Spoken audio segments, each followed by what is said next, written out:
ओम नमो भगवते वासुदेवाय। श्रद्धालु भक्तों, श्रीमद् भागवत महापुराण के चतुर्थ स्कंद के 24वें अध्याय के अंतर्गत पृथु की वंश परंपरा और प्रचेताओं को भगवान रुद्र का उपदेश का वर्णन है। इसके पूर्व 23वां अध्याय समाप्त हो चुका है। जहां तक आप कथा श्रवण कर चुके हैं उसके आगे का प्रस्तुतिकरण करता हूं। श्री मैत्रेय जी कहते हैं, विदुर जी, महाराज पृथु के बाद उनके पुत्र यशस्वी विजिताश्व राजा हुए। उनका अपने छोटे भाइयों पर बड़ा स्नेह था, इसलिए उन्होंने चारों को एक एक दिशा का अधिकार सौंप दिया। राजा विजिताश्व ने हर्यक्ष को पूरब, धूम्राकेश को दक्षिण, वृक को पश्चिम और द्रविण को उत्तर दिशा का राज्य दिया। उन्होंने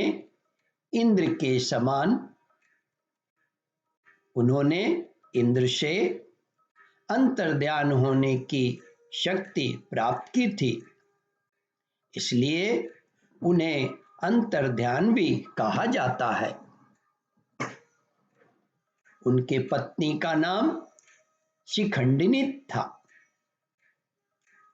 उससे उनके 3 पुत्र हुए।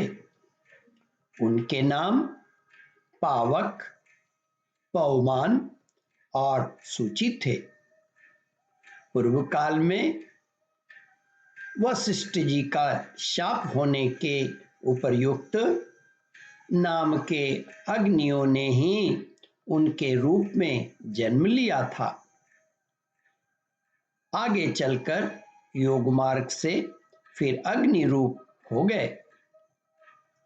अंतर्ध्यान ने नवस्वती नाम की पत्नी से एक और पुत्र रत्न हवीरधान प्राप्त हुआ। महाराज अंतर्ध्यान बड़े उदार पुरुष थे।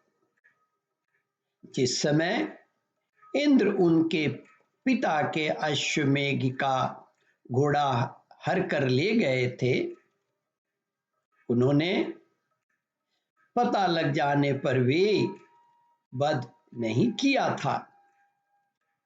राजा अंतर्ध्यान ने टैक्स, कर को लेना, दंड देना, जुर्माना वसूल करना आदि कर्तव्यों को बहुत कठोर एवं दूसरों के लिए कष्टदायक समझकर एक दीर्घकालीन यज्ञ में दीक्षित होने के बहाने अपना राजकाज छोड़ दिया। यज्ञ कार्य में लगे रहने के कारण उन आत्मज्ञानी राजा ने भक्त भय भंजन पूर्णतम परमात्मा की आराधना करके सुदृढ़ समाधि के द्वारा भगवान के दिव्य लोक को प्राप्त हो गए। श्री मैत्रेय जी कहते हैं, विदुर जी, हवीरधान की पत्नी हवीरधानी ने 6 पुत्र पैदा किए, जिनका नाम बरहिषद, गय, शुक्ल, कृष्ण, सत्य और जीवरात था। जितवरात था, जीवव्रात था। यद्यपि कुरुक्षेत्र कुरुश्रेष्ठ विदुर जी, इनमें हविर्धान के पुत्र महाभाग बर्हिषद यज्ञादि कर्मकांड और योग्याभ्यास में कुशल थे। उन्होंने प्रजापति का पद प्राप्त किया। उन्होंने एक स्थान के बाद दूसरे स्थान में लगातार इतने यज्ञ किए कि यह सारी भूमि पूर्व की ओर अग्रभाग करके फैलाए हुए कुशों से पट गई थी। इसी से आगे चलकर वे प्राचीन बरही नाम से विख्यात हुए। राजा प्राचीन बरही ने ब्रह्मा जी के कहने से समुद्र की कन्या शतद्रुति से विवाह किया।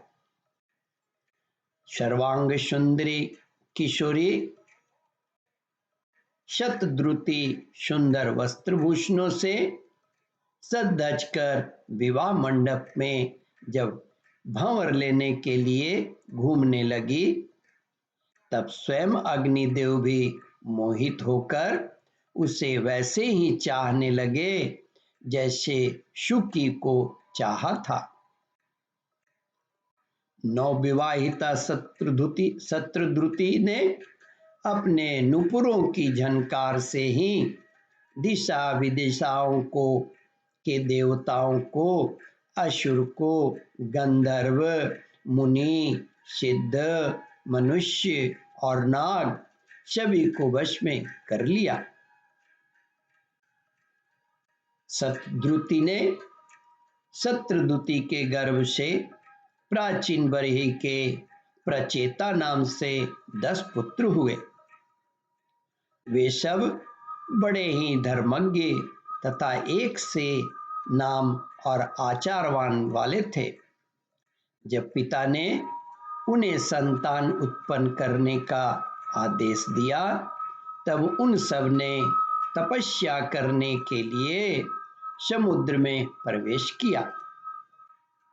वहां 10,000 वर्ष तक तपस्या करते हुए उन्होंने तप का फल देने वाले श्री हरि की आराधना की।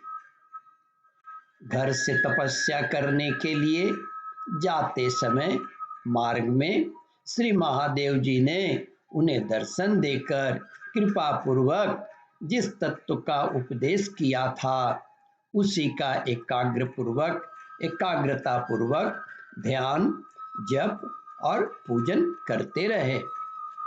ओम परमात्मने नमः। श्रद्धालु भक्तों, इस कथामृत का रसास्वादन, इस कथा को ध्यान पूर्वक श्रवण, मनन और इसका चिंतन करें। इस कथामृत का रसास्वादन अपने बंधु बांधवों को भी करावे। इस वीडियो को शेयर और सब्सक्राइब करें। ओम परमात्मने नमः।